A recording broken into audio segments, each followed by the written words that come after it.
¿Qué tal? Muy buenas.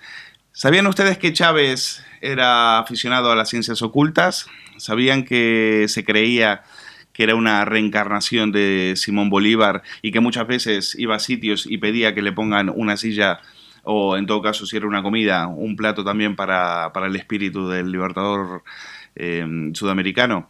Pues de esas cosas nos va a hablar el periodista hispano-venezolano David Placer, autor de este libro, de los brujos de Chávez. Un libro fascinante porque nos mete en un tema que era tabú hasta ahora, que eran las vinculaciones del poder bolivariano con la santería, con las ciencias ocultas, con el espiritismo. ¿Qué tal, David? Gracias Muy por buenas, invitarme. bienvenido. ¿Cómo estás? ¿Cuándo comienzas esta investigación? Porque este era un tema que, bueno, se había comentado, pero yo creo que hasta ni siquiera se llegó a tomar en serio. Faltaba que un periodista como tú, se metiera de lleno y empiece a hablar con los protagonistas de esta historia, ¿no? Sí, el rumor de que Chávez era un hombre profundamente supersticioso, de que hacía cosas muy raras en el Palacio de Miraflores, de que hacía hechizos, que con polvos, que rociaba por toda Caracas para adormecer supuestamente a la población. Estos cuentos fantásticos, ¿no?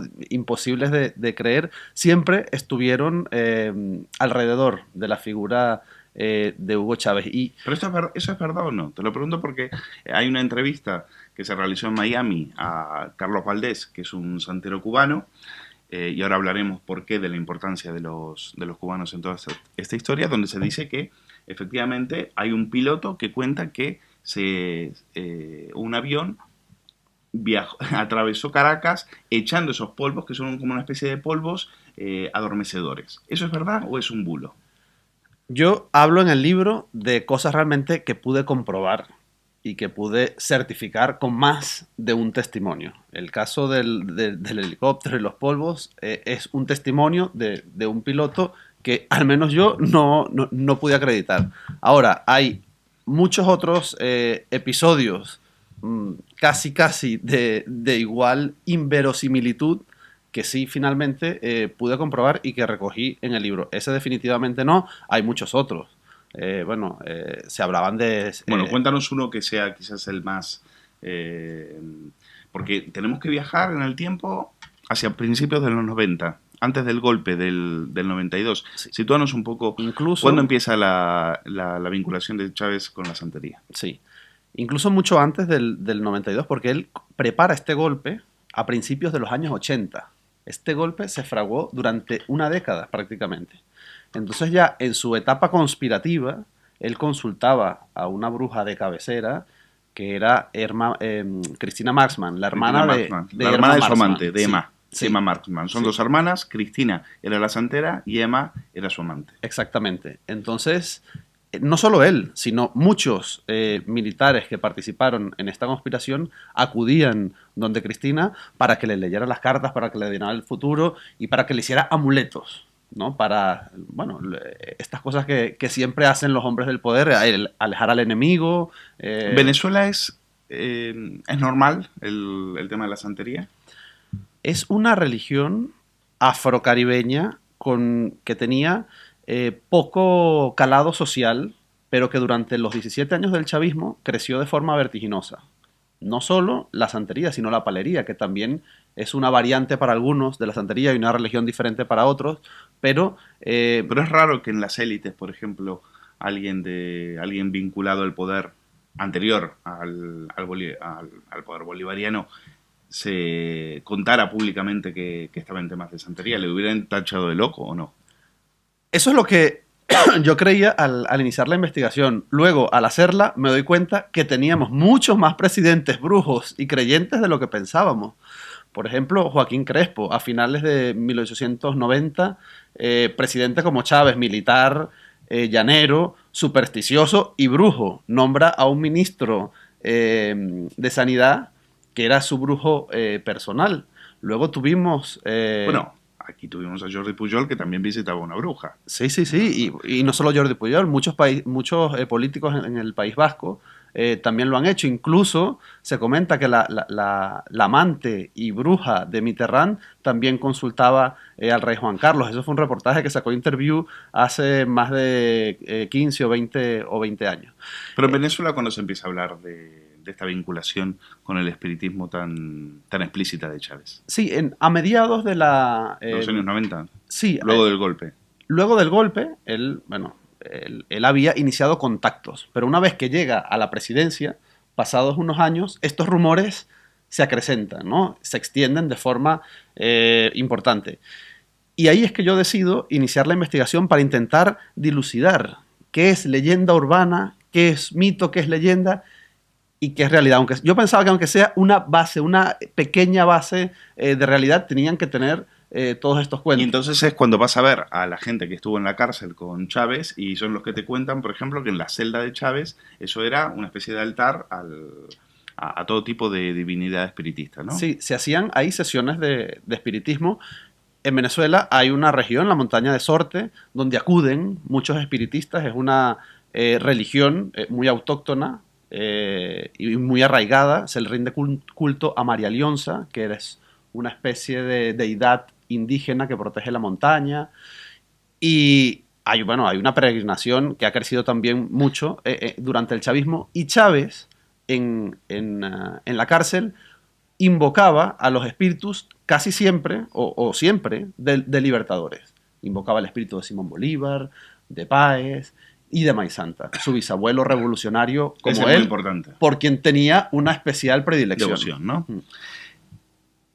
Bueno, llega Chávez finalmente al poder y como dices, esto se acrecienta. Y se acrecienta también por esa vinculación con el gobierno cubano, donde empieza a haber una especie de trasiego de santeros cubanos hacia Venezuela.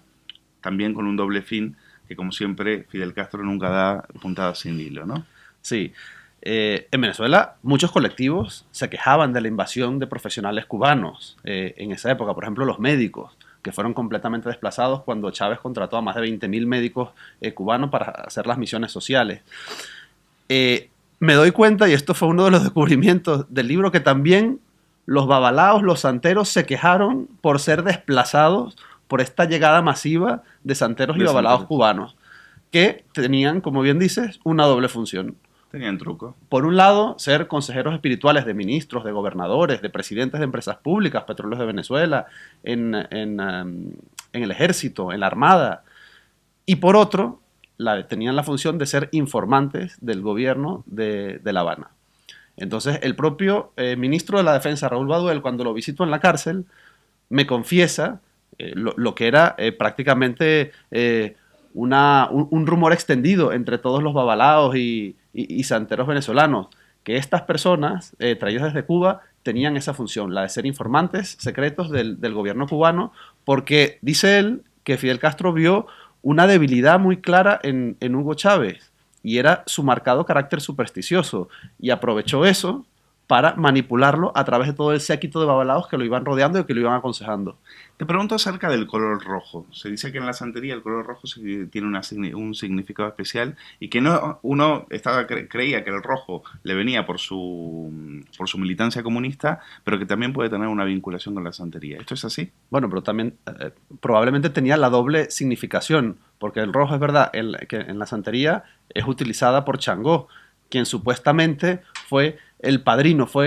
Chávez era el hijo de Changó, porque cuando tú te inicias en la santería, escoges una deidad, o la deidad te escoge a ti, dicen algunos, y Changó es un espíritu, según esta tradición, según esta religión, guerrero, violento, el amo del trueno, y también muy viril. Entonces, cualidades que en vida se le atribuyen a Hugo Chávez. Y sí, efectivamente, el color rojo es el color de Changó también. También Chávez fue muy listo en hacer sitios de peregrinación. Por ejemplo, el Cuartel de la Montaña. ¿Eso se produce ya después de la muerte de Chávez o ya era un sitio al cual los bolivarianos o la gente aficionada a la santería utilizaba como lugar de peregrinación antes, con Chávez en vida? No, era un lugar simbólico, porque ese fue el lugar que Chávez tomó durante el golpe de Estado fracasado, pero que lo catapultó mediáticamente y gracias al cual gana luego, 6 años después, la presidencia de la República.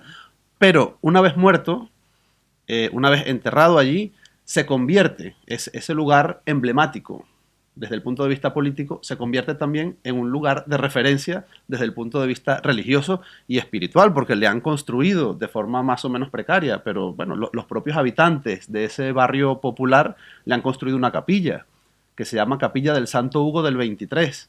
El 23 es el nombre del barrio, del 23 de enero. Y allí yo pude ver, bueno, con estupor, con mucha sorpresa, cómo la gente todavía se acerca y le deja cartas pidiéndole trabajo, pidiéndole dinero, pidiéndole soluciones para su vida amorosa. Incluso le llevan flores, le llevan bebidas espirituosas. Es un auténtico lugar de peregrinación, sin duda. ¿Tú crees que esa ligación con el con el espiritismo pudo haber tenido algo que ver en lo que luego fue el- la duración de Chávez en el poder? ¿Crees que eso le sirvió o le benefició o le perjudicó a la hora de mantenerse en el poder? Esto es una creencia muy generalizada, incluso en los brujos opositores. Hay una... Que los hay también, ¿no? Claro, por supuesto, por supuesto. Esta es una creencia muy extendida, ¿no? Y que abarca todos los sectores sociales y políticos. Al final del libro yo cuento un hechizo, que no lo voy a desvelar, por supuesto, porque estropearía, ¿no? Sería como revelar un truco de magia, la ¿no? historia, exactamente. Y muchos, ese hechizo que describe allí, con el cual supuestamente Chávez se aferró al poder y con el cual pudo perpetuarse, pues lo están buscando brujas opositoras, me llaman, me escriben por Twitter para decir dónde hizo, cuál fue el lugar donde hizo este ritual, porque tal vez, dicen ellas, la solución, la salida al chavismo no pasa por la política, sino por deshacer este hechizo.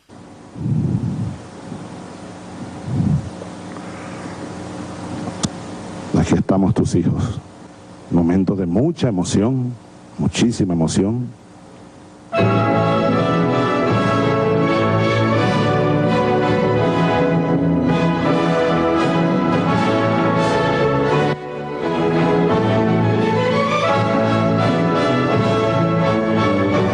El cuerpo, ese es ahí está, pero claro, hay otra toma mejor. Se ven los pliegues del cuerpo. Como si estuviera arropado, decía yo anoche, ¿no? Como si estuviera arropado. Ese es un ataúd de plomo, eso que lo cubre, ¿ves? Ahí, pero está muy lejos esa toma y otra que está más cerca. Es fabuloso. O sea, por deshacer, como en los cuentos de Disney, ¿no? Sí, hay que destruir el hechizo, como dijo Ramos Ayub, el presidente opositor de la Asamblea Nacional, que acaba de tomar posesión. Cuando tomó posesión, claro. A eso se refería. Sí, y él dijo que había encontrado elementos de brujería, de hechicería en la Asamblea Nacional y que mandó a destruirlo. Es verdad que cuando entró se encontró con toda una especie de deidad, que era el mismo Chávez, ¿no? Y altares por todos los sitios, rincones, fotos de él, carteles, que fue lo que mandó a las 24 horas quitarlos. Correcto. Háblame un poco de su amante y de su santera. Cristina es la que le dice que va a morir a los 60 años y que le predice un poco que iba a ser presidente y su futuro y demás. ¿Es bulo o realidad eso? Sí, es curioso. No, este testimonio fue comprobado porque Chávez se encargó de regarlo, de extenderlo en todo su círculo íntimo. Y entonces es una premonición que recuerdan 6 o 7 personas que Chávez se lo dijo, ¿no? Y entonces, curiosamente, es una premonición que había sido olvidada porque fue una premonición que se hizo a mediados en el año 87. En el año 87. Ni siquiera había cometido el golpe de Estado del 91. ¿Fue a través de las cartas? Sí, a través de las cartas, de una tirada de cartas, ella le hace este vaticinio. Y esta premonición fue olvidada durante todos sus años de presidencia y solo lo comienzan a recordar ellos una vez que Chávez muere. Se empiezan a mandar mensajes, se empiezan a llamar por teléfono. ¿Te acuerdas de lo que le dijo Cristina a Chávez? Era una bruja, bueno, excelente, infalible. ¿Qué otras cosas dijo? Y así comienza la historia de los brujos de Chávez. Mucha santería, mucho espiritismo, pero la muerte finalmente es ineluctable, ¿no? ¿Te consta que haya habido rituales para, en ese momento, que todo el ejército de santos, tantos cubanos o venezolanos, se pongan a disposición de intentar salvar al líder? Por supuesto, pero es que se hicieron todo tipo de rituales, pero ya no en secreto. En la última etapa de su vida se transmitían esos rituales por el canal oficial del Estado, por venezolana de televisión. Recuerdo unos tambores que se le tocaron a Chávez en Cuba, donde aparecían las deidades de la santería cubana representadas a través de bailarinas y a través de figuras en La Habana, dirigidas por un conocido babalao, que me comentaron también los cubanos, los venezolanos, que era un espía, ¿no? Estos rituales se transmitían en cadena nacional. Perfecto. Y no solo estos, también otros rituales con chamanes indígenas. Es decir, en los últimos años de su vida, esta especie de afición por el ocultismo, por las ciencias ocultas, no se ocultó durante la etapa final. Y más bien, yo creo que la intención era todo lo contrario, Bueno, era promoverla, difundirla. De hecho, se subvencionó a un importante brujo de su corte para que hiciera seminarios, talleres, para que trayera brujos de África y demás. Lo Sí. cuentas en tu libro. Ahora, Sí. objetivamente, desde el punto de vista del ojo frío de un periodista, dirías que Chávez estaba mal de la cabeza, tenía alguna parte que no le funcionaba bien, o dirías que era un excelente actor.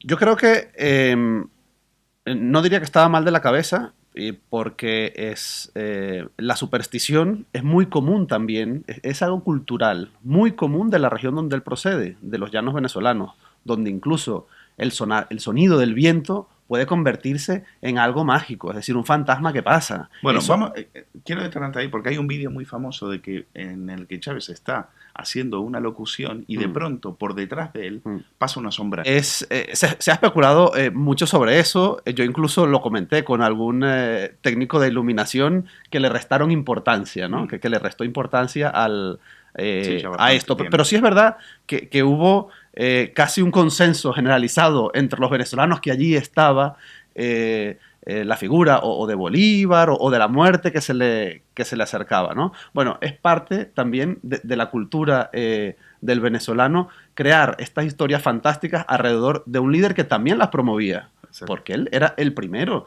que le decía, cuando un alto jerarca de la Iglesia Católica moría, le decía, nos vemos en el infierno.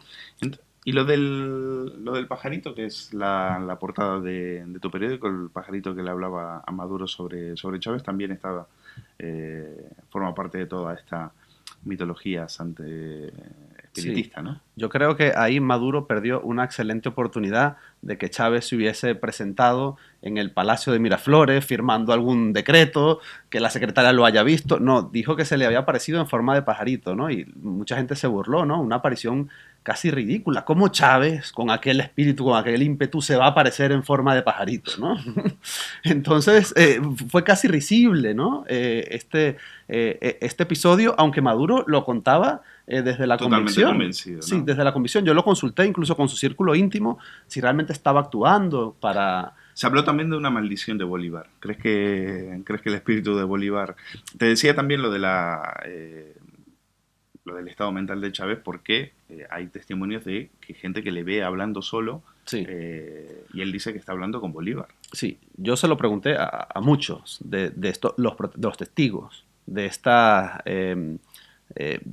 silla vacía, ¿no? Él dejaba en las deliberaciones de las reuniones que hacía, desde su equipo de campaña hasta ya en Consejo de Ministros, dejaba una silla vacía. Una costumbre que perdió, parece ser, en los últimos años de su vida. Esta silla vacía, por supuesto, podría revelar eso, ¿no? Es una persona que podría estar desequilibrada, que podría tener algún tipo de enfermedad mental. Y se lo pregunté a todos, absolutamente a todos los que contaban este episodio, y todos contestaban lo mismo. Son vainas de Chávez. Es decir, son cosas de Chávez, genio y figura, es un personaje y él es así. Y bueno, nadie le dio nunca la mayor importancia a este episodio. Lo consideraban algo normal. Pues tan normal que de poco ha servido, porque hoy ese país al que tanto queremos, que es Venezuela, lo está pasando muy mal, están en una situación desesperante. Los rituales espiritistas poco pueden hacer ahora para devolverle, por ejemplo, electricidad, para que haya comida en los supermercados y para que la gente pueda tener una vida normal. ¿Cómo está tu país en este momento? Bueno, está la situación igual o peor de lo que describes. Hay una falta de medicamentos, de enseres básicos, de insumos, de alimentos.